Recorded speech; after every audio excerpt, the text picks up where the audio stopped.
What's up, Tube? Welcome back to Local Guido's Chop Shop, the second best gel blaster channel on the tubes. And quick and dirty one for you this morning.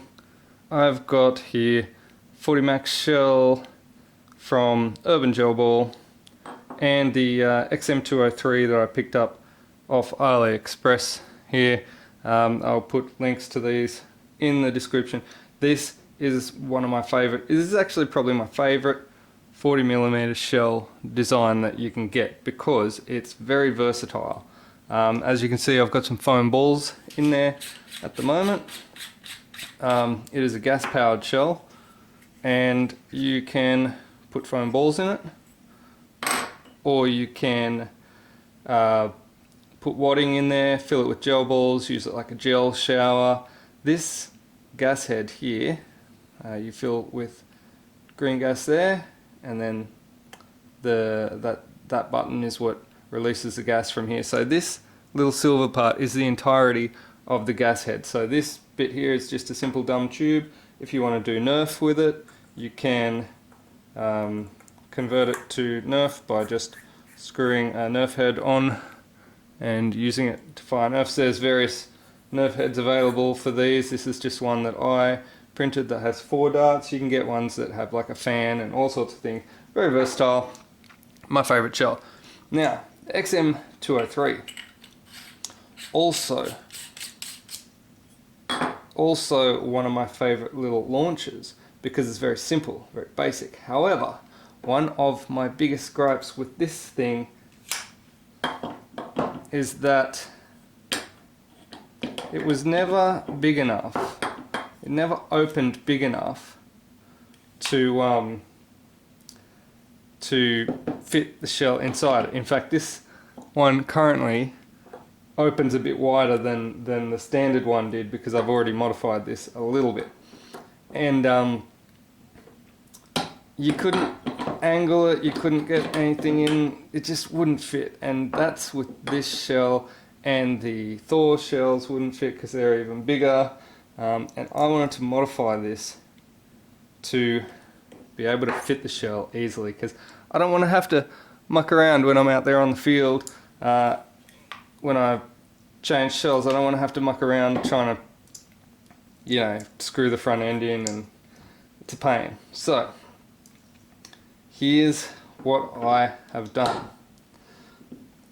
First of all, disassemble the 203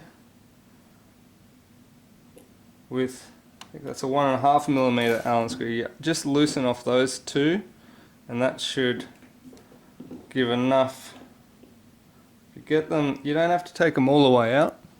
If you just loosen them off just enough so that this front piece slides out, and then your front will slide out entirely from that. Now, there is a piece of aluminium, this piece here. I've already removed it, so it basically sits in this gap here, and that's what hits the stopper that stops it from coming forward. There's 2 holes here with 2 roll pins. You can punch those roll pins out, remove this piece of aluminium, and just put 1 roll pin back in the end there. So that's what I've done there, and that's already given me, basically, instead of coming forward and hitting that block and stopping there, I can come forward to there. So that's already given me a good, let's see,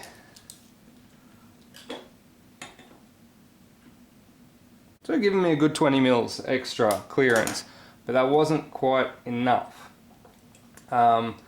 Wasn't quite enough still to get this shell in. I needed just a little more at the back. So again, on the top here, if you take I think it's a 3mm Allen, okay, and undo these bolts here, you can take the firing mechanism off the back of it. and that just slides out. And this whole thing is just a extruded aluminium slot, so these pieces actually slide through. So what I've found on the top of this, there's the two mounting holes, and then there's this clearance hole. And the clearance hole has been drilled to insert the grub screws to allow the detent for this to go back and forth. Now the clearance hole happens to be just unfortunately located exactly where I need the hole to be, and so that wasn't ideal. But what I did find is that if you slide this in until the clearance hole lines up with that first hole, and like I said, I don't usually authorize this kind of butchery. This is a little bit whack for my style, but in this case, if you just put the screw back in there, it will sit down in that hole, and it will actually hold it tight enough that it won't move. And when you mount that on your rail, that's going to hold that screw down in there, so that's not going to come out. You've given yourself an extra 20 mils on this with the roll pin there. So you can slide that one back in. I've greased this up like nobody's business, so this slides real nice and smooth. You can see all the grease that I've put in there to make that nice and smooth. Alright, so that, and then pop this one back in the front here, and you'll notice now, originally this stopper that you adjust there, originally it would slide in the slot here, but now that we've moved this back, it's actually just the right amount so that it'll slide back, and then when it sits flush at the back here, the stopper will slide just in front of it, and it's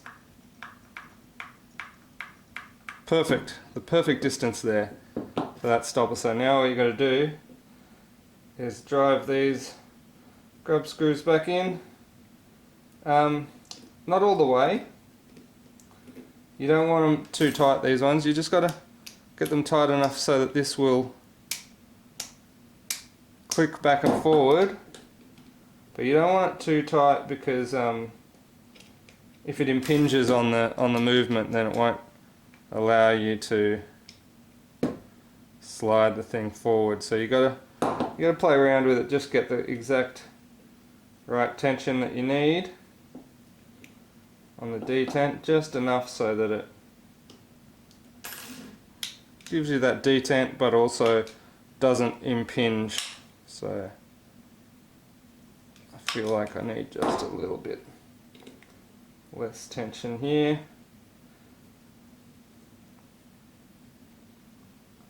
You'll feel it when you're screwing it in. This middle one is the detent, so you'll feel the click.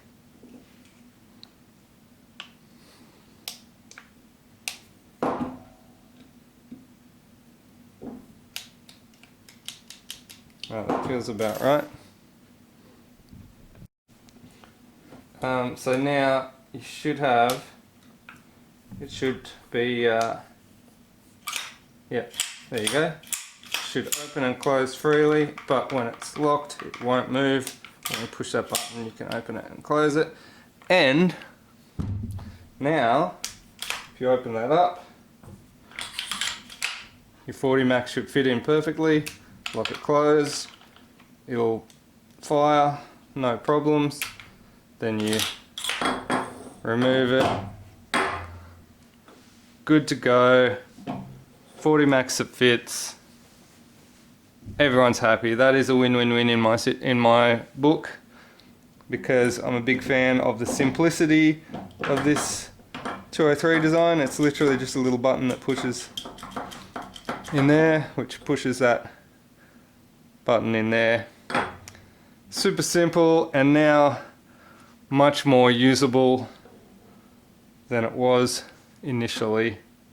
It would have been nice if they designed it that way to begin with. Because I honestly don't know what shells this 203 is designed to fit, because I haven't found any that fit it. And now that I've worked out how to do that, I can fit those shells, and I'm super happy with that. Awesome. Thanks for watching. Don't worry, don't forget that if you want to support my channel by buying a patch, hit me up on Facebook, buy a patch. This patch, I'll sell you this exact patch. And if you want to buy me a coffee, there's a link below for that as well. If you want to pick up either of these 40max shells or the 203, the XM203 launcher, I'll try and find a link for that as well. Thanks for watching. Peace.